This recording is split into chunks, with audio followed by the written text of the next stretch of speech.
بسم اللہ الرحمن الرحیم۔ پروگرام آج اسلام کے ساتھ ہم آپ کی خدمت میں حاضر ہیں۔ ناظرین، بحیثیت مسلمان یہ ہمارا یقین ہے کہ اللہ تعالیٰ نے جو شریعت ہمیں عطا کی ہے وہ ہر دور میں اور ہر طرح کے حالات میں قابل عمل ہے۔ اس شریعت کا ایک حصہ وہ سزائیں ہیں جو مختلف جرائم کے حوالے سے مقرر کی گئی ہیں۔ ہمارے ملک میں ان سزاؤں کو حدود آرڈیننس کے نام سے آج سے ربع صدی قبل نافذ کیا گیا۔ یہ آرڈیننس اپنے نفاذ سے لے کر آج تک ایک نزاع کا باعث بنا ہوا ہے۔ حدود آرڈیننس کیا ہے، اس میں کیا مسائل ہیں، ان مسائل کا حل کیا ہے، ان امور پر ہم آج کے پروگرام میں گفتگو کریں گے۔ ہمارے ساتھ شریک گفتگو ہیں ممتاز ریسرچ اسکالر جناب جاوید احمد غامدی صاحب۔ آپ کی پوری زندگی علم و تحقیق کے میدان میں گزری ہے، سلف و خلف کی آرہ سے آپ بخوبی واقف ہیں اور قرآن و سنت پر آپ کی گہری نظر ہے۔ ساتھ میں ہمارے شرکا بھی موجود ہیں۔ سب سے پہلے تشریف فرما ہے جسٹس ماجدہ رضوی صاحبہ۔ حکومت پاکستان نے خواتین سے متعلق جو کمیشن قائم کیا تھا اس کی چیئرپرسن آپ رہی ہیں۔ مسٹرہ جمال صاحبہ جو کہ MMA کی طرف سے عملی سیاست میں حصہ لیتی ہیں۔ سیما شیخ صاحبہ، آپ کا تعلق عورت فاؤنڈیشن سے ہے۔ مفتی مسعود صاحب مشہور و معروف عالم دین ہیں، ہمارے پروگراموں میں پہلے بھی تشریف لا چکے ہیں۔ پروگرام کا باقاعدہ آغاز کریں گے، لیکن ناظرین اس وقت ہمیں لینا ہوگا ایک شارٹ بریک۔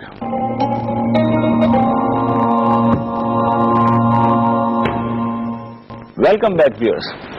جاوید صاحب، پروگرام کے آغاز میں آپ کے سامنے ایک بنیادی سوال رکھنا چاہتا ہوں۔ حدود آرڈیننس کے بارے میں یہ بات کہی جاتی ہے کہ یہ دراصل اللہ تعالیٰ کی شریعت ہے اور شریعت کے اوپر اسلام کے دائرے میں رہتے ہوئے کوئی گفتگو کی نہیں جا سکتی۔ تو ہم یہ جاننا چاہتے ہیں کہ حدود آرڈیننس کی کیا حیثیت ہے اور یہ جو جرائم کی سزائیں مقرر کی گئی ہیں اس حوالے سے اسلامی موقف آپ کی نظر میں کیا ہے؟ آرڈیننس انسان تجویز کرتے ہیں، یہ آرڈیننس بھی انسانوں ہی نے بنایا ہے، اور جب انسان کوئی کام کرتا ہے تو اس کا فہم، اس کی عقل، اس کی بصیرت، اس کا علم، یہ سب چیزیں اس میں شامل ہو جاتی ہیں۔ ان میں سے کوئی چیز بھی خدائی چیز نہیں ہے۔ اسی زمین کے اوپر ہم سب روزانہ آرا قائم کرتے ہیں، انفرادی زندگی کے بارے میں بھی کرتے ہیں، اجتماعی زندگی کے بارے میں بھی کرتے ہیں۔ تجربات سے ہم کو معلوم ہوتا ہے کہ اس میں غلطی ہو گئی، ہم اس کی اصلاح کر لیتے ہیں۔ تو سب سے پہلی چیز جس کو بالکل واضح ہو جانا چاہیے وہ یہ ہے کہ ایک چیز اللہ کی شریعت ہے۔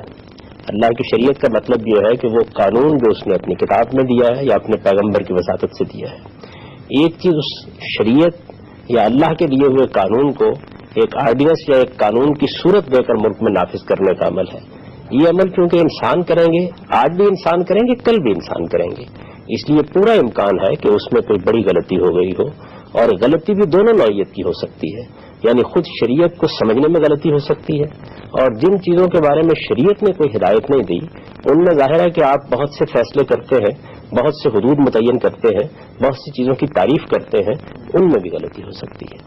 چنانچہ حدود آرڈیننس کا جب ہم جائزہ لیتے ہیں تو اس کا ہرگز یہ مطلب نہیں ہوتا کہ اس میں اللہ تعالیٰ کے کسی قانون پر تنقید کی جا رہی ہے، پیغمبر کے کسی حکم پر تنقید کی جا رہی ہے۔ اللہ اور اللہ کے پیغمبر کے احکام زیر بحث نہیں ہوتے۔ زیر بحث یہ چیز ہوتی ہے کہ انسانوں نے ان کو سمجھا کس طرح سے ہے، ان کو انٹرپریٹ کیسے کیا ہے، ان کی تعبیر کیسے کی ہے۔